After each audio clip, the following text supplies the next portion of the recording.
नमस्कार दोस्तों, मैं सुनील कुमार आपका फिर से स्वागत करता हूं आपके अपने चैनल क्या ऐसा होता है में। दोस्तों, आज मैं आपको जानकारी दे रहा हूं। काफी लोग, अगर मैं नॉर्थ इंडिया की बात करता हूं तो नॉर्थ इंडिया में काफी लोग ऐसे होते हैं जो अपने आसपास कालसर्प दोष की शांति का स्थान ढूंढते हैं। उन लोगों को जानकारी होती है कि कालसर्प दोष की पूजा या फिर कालसर्प दोष से पूर्णतः मुक्ति त्र्यंबकेश्वर मतलब नासिक महाराष्ट्र में मिलती है। लेकिन ना तो वहां पर कोई जान पहचान है, ना उस रास्ते के बारे में पता है। और अगर मैं नॉर्थ इंडिया की बात करूं तो नॉर्थ इंडिया में जैसे जम्मू कश्मीर वाला क्षेत्र, चंडीगढ़ हो गया, पंजाब हो गया, अगर मैं उधर की बात करता हूं तो उधर के लोग बहुत कम लोग ऐसे होते हैं जो इतनी दूर जाने का प्लान करते हैं। क्योंकि सबसे पहली बात तो यह है कि एक तो कोई जान पहचान नहीं, दूसरी बात ना उन सब चीजों पर पूरी तरह से विश्वास नहीं होता कि क्या मैं इतनी दूर जाऊंगा तो मुझे उसके अच्छे परिणाम मिलेंगे या नहीं मिलेंगे। क्योंकि पंडितों के बारे में शुरू से ज्यादातर यही चीज रहा है कि पंडित तो कुछ भी बोलते ही रहते हैं। और आजकल तो लोगों में धीरे धीरे करके एक प्रचलन और बढ़ता गया है। जैसे कि अगर किसी बच्चे की शादी होगी तो वो ज्यादातर इसी बात को कहते हैं कि मुहूर्त नहीं था, लेकिन पंडित जी को 500 रुपए दे देना, मुहूर्त बना देंगे। ऐसी लोगों में मानसिकता है। ठीक है, मतलब पंडितों का एक तरह से उपहास, और जैसे उनकी इच्छा होती है उसी इच्छा के अनुरूप पंडित जी मुहूर्त बना देंगे, ऐसा वो सोचते हैं, जो कि पूर्णतः गलत होता है। अगर आप पर काल सर्प दोष है और आपको उसकी मुक्ति करवानी, तो आपको किसी से जान पहचान की जरूरत नहीं है कि आप ये सोचे कि भाई आपको वहां पर कोई जान पहचान होगी तभी आप वहां पे पूजा कराएंगे। हम अपने वीडियो के माध्यम से यही एक अपना प्रयास कर रहे हैं कि जो लोग ये सोचते हैं कि त्र्यंबकेश्वर बहुत दूर है, क्या वहां पर पूजा के परिणाम मिलेंगे या नहीं मिलेंगे, कहीं मैं वहां पर ठगी का शिकार तो नहीं हो जाऊंगा, क्या वहां पे कुछ ऐसे पंडित जी भी होते हैं जो उल्टे सीधे मुहूर्त में मेरी इच्छा के अनुसार पूजा कर देते हैं। ऐसी बहुत जानकारी है दोस्तों, वो जानकारी मैं आपको देता रहता हूं। और मेरा ये उद्देश्य भी है कि कहीं पे भी आपकी आस्था को ठेस ना पहुंचे। और दूसरी बात यह कि जो एक आस्था त्र्यंबकेश्वर महादेव की बनी हुई है, या फिर किसी भी तीर्थ स्थल की जो एक बनी रहती है ना, एक आस्था रहती है, वो आस्था कभी इंसान की टूटे ना। इसीलिए मैं प्रयास करता हूं कि आपको ज्यादा से ज्यादा जानकारी दूं। लेकिन काफी बार लोग खुद भ्रमित होते हैं। वो ये सोचते हैं कि ये वाला चैनल तो बता रहा है कि भाई वहां के गुरुजी इतने पैसे में पूजा करते हैं, मैंने तो वहां पर 1500 रुपए में पूजा कराई, मैंने 1100 में पूजा कराई, मैंने प्राइवेट पूजा 2500 में कराई। मैंने अपनी पिछली वीडियो के माध्यम से भी आपको बताया है कि अगर कोई आदमी 2500 से और अगर 7000 के बीच में अगर पूजा प्राइवेट पूजा कर रहा है, तो ये मान लो कहीं ना कहीं पूजा में कुछ ऐसी उन्होंने युक्ति ढूंढी है कि आपको जानकारी नहीं है, और पीछे पर्दे के पीछे से कुछ ऐसा गेम खेला कि जिसकी वजह से हो सकता है आपको परिणामों में देरी होती है। ये हर जगह का सीन होता है। पिछली वीडियो में मैंने आपको बताया कि अगर पूजा आपकी सफल करानी है या फिर आपको पूजा सफल करानी है, तो सारी की सारी सामग्री ऐसी होनी चाहिए जिसकी पहले कभी किसी ने पूजा नहीं की हो। चाहे वो 11 मूर्तियां हो, 11 मूर्तियों का मतलब ये हो गया 9 नाग और 2 राहु केतु वगैरह की जो मतलब 9 प्रतिमाएं होती हैं, वो सॉरी 11 प्रतिमाएं होती हैं, वो 11 प्रतिमाएं एकदम नई होती हैं। और अगर आप कॉस्ट निकालेंगे तो ये मान लो करीब, जैसे आज पंडित जी से मैंने बात की थी, उन्होंने बताया 4700 रुपए में ऐसी प्रतिमाएं बनती हैं जो पूजा करने योग्य होती हैं। वैसे आप 100 200 रुपए के ले आओगे तो उसमें फिर आपको मजा ही नहीं आएगा। फिर उसके बाद एक नाग होता है सोने का, एक नाग सोने का नाग होता है। अगर छोटा सा, एक छोटा सा भी लोग है ना, जैसे महिलाओं की कान की वो नाक की लौंग होती है, वो भी देखिए कम से कम 1000 रुपए के आसपास आती है।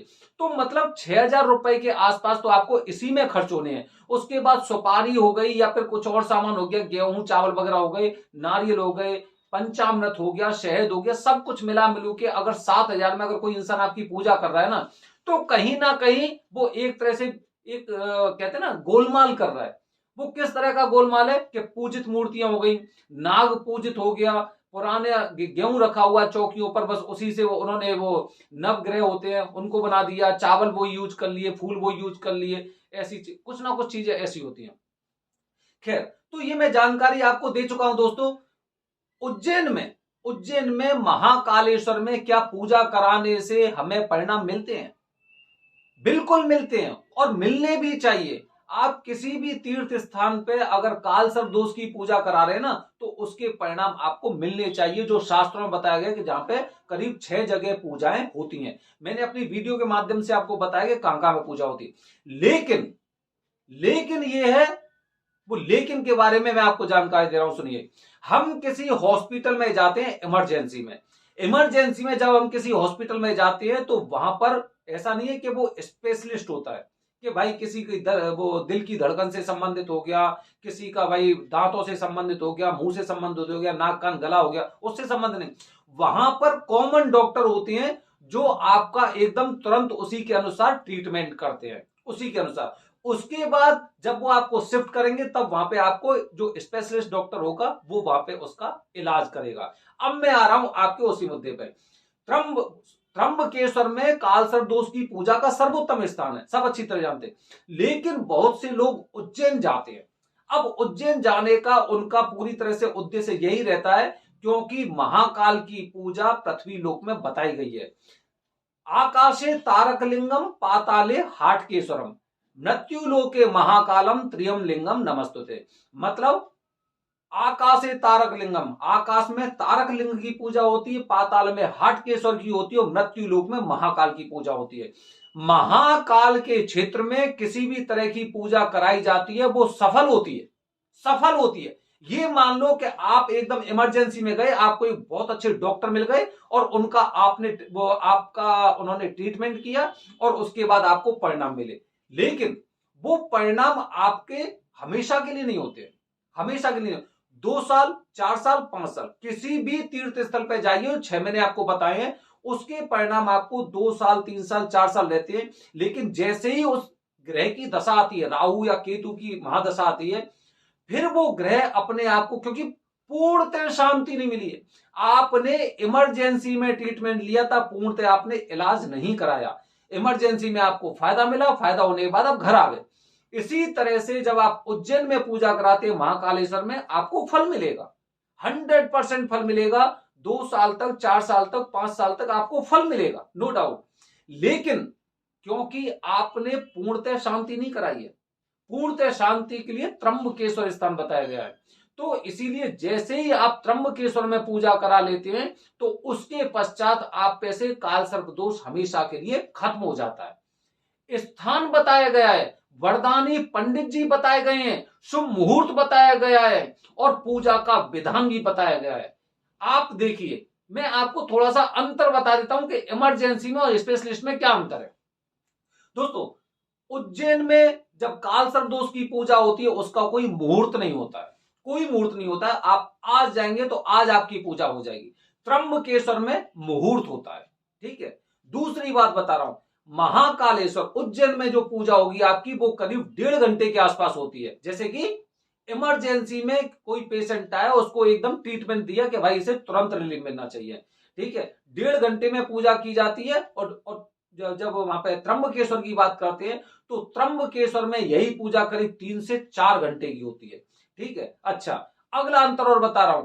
अगला अंतर दोस्तों, जैसे कि उज्जैन में आप देखेंगे तो उज्जैन में ना कहीं के भी पंडित जी वहां पर बसे हुए हैं, कहीं के भी लोग वहां पे इलाज करा देते हैं, मतलब उस दोष का निवारण कर देते हैं। वहां पर किन्हीं पंडित जी की कोई जानकारी नहीं है अभी तक हमारी नजरों में। वैसे अभी मैं जाने वाला हूं उज्जैन और वहां से मैं कुछ जानकारी निकाल के लाऊंगा जिससे आप लोगों तक उस जानकारी को शेयर कर सकूं, ठीक है। लेकिन त्र्यंबकेश्वर में वरदानी पंडित जी का मतलब ये होगा जो कई पीढ़ियों से वहां पर रह रहे हैं, कई पीढ़ियों से, ठीक है। चौथी बात बता रहा हूं, चौथी बात दोस्तों, जैसे कि यहां पर उज्जैन में शिप्रा माता है, शिप्रा माता पावन नदी के तौर पे मानते हैं। जबकि त्र्यंबकेश्वर में गोदावरी माता का उद्गम बिल्कुल उस गंगा माता के तुल्य होता है। और यह बताया जाता है कि गोदावरी में स्नान करने से, गोदावरी माता के जल से स्नान करने से जितने भी कुंडली के दोष होते हैं, जितने भी पाप होते हैं, वो सारे के सारे खत्म हो जाते हैं। गोदावरी माता का जल वहां पर कुशावर तीर्थ में होता है। कुशावर जो तीर्थ है उसे तीर्थराज बोलते हैं। और कहा जाता है, मान्यता है कि जो गौतम ऋषि थे, गौतम ऋषि पर जो गौ हत्या का पाप लगा था, उस गौ हत्या का पाप की जो उन्हें वो मुक्ति मिली थी, वो कुशावर तीर्थ में स्नान करने से मिली थी। मतलब एक तीर्थ वहां पर त्र्यंबकेश्वर में है जो इस तरह की हर प्रकार के हत्या या दोष या जितने पाप होते हैं या कुंडली का दोष हो गया, उन सबसे मुक्ति दिलाते हैं। जबकि माता जो शिप्रा हैं जो उज्जैन में है, वो आपके मन को निर्मल करती हैं। ठीक है, दोनों में अंतर है। इसीलिए जब आप उज्जैन में पूजा कराते हैं, कोई ये नहीं कहेगा कि यहां की पूजा असफल मानी जाती है या फिर उसके परिणाम नहीं मिलते हैं। उज्जैन में काल सर्प दोष की पूजा के फल मिलते हैं, 100% मिलते हैं। लेकिन काल सर्प दोष से पूर्णतः मुक्ति अगर मिलती है तो वो त्र्यंबकेश्वर मिलती है। इसीलिए लोगों से मेरा एक विनती है, एक रिक्वेस्ट है कि अगर आपके घर से आपके आसपास अगर उज्जैन महाकालेश्वर क्षेत्र अगर है तो आप वहां पर पूजा कराइए, इनिशियली पूजा करवाइए। और जब आपको पता लगता है कि हाँ भाई इस पूजा से वाकई में मुझे फायदा हुआ, जैसे पता चला कि भाई वो वहां पे वो हॉस्पिटल अच्छा है, उसमें मैं गया, उसमें वो मुझे एकदम तुरंत आराम मिला था। तो ऐसे ही जब आपको पता चलता है कि आप पर जो परेशानी वो कालसर्प दोष की वजह से है, अब आपको विश्वास होगा क्योंकि आपने उज्जैन में पूजा कराई थी और पूजा कराने के पश्चात आपको पता चल गया कि हाँ भाई जैसी मैंने पूजा कराई मेरे अच्छे दिन आए थे। तो इसका मतलब यह है कि आप जो परेशानियों से झेल रहे हो वो कालसर्प दोष की वजह से झेल रहे हो। और जैसे ही आपको उज्जैन में फायदा मिलता है, उसके 6 महीने बाद कभी भी 6 महीने बाद कभी भी आपको त्र्यंबकेश्वर में पूजा अवश्य करानी चाहिए।